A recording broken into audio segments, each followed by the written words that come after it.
La tombe du rocker au cimetière de Lorient, sur l'île de Saint-Barthélemy.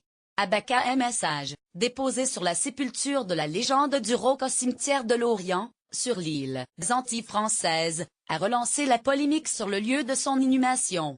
Depuis, le magazine Voici affirme que l'écriture contestataire a été retiré.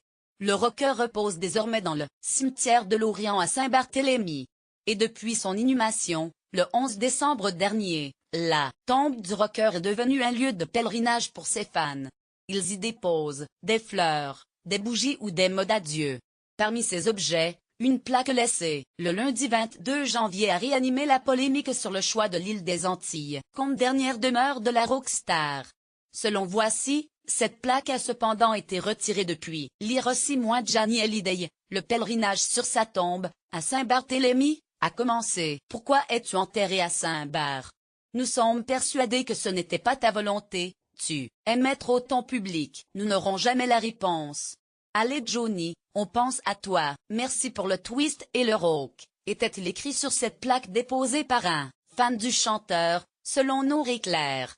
Le choix de Saint-Barthélemy pour l'inhumation de la légende du rock français a en effet été source de controverses. Cette décision avait divisé ses admirateurs éplorés, regrettant ce choix qui les prive de pouvoir visiter comme ils le souhaitent leur idole disparue. Mais cet enterrement, si éloigné de la métropole, a également été critiqué par certains de ses proches. Parmi eux, Michel Polnareff, le chanteur vedette, trouvant étrange que l'on soustrait l'enveloppe de Johnny à son public.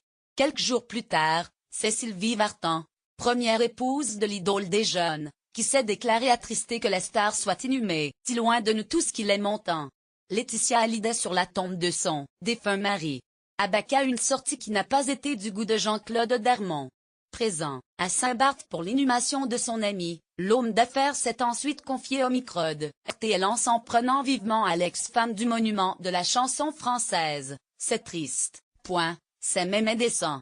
Parce que la volonté de Johnny reste celle de Johnny et, justement, s'il voulait venir à Saint-Bar, c'est pour avoir cette espèce de solitude dont il avait peut-être besoin parce que toute sa vie a été un tumulte.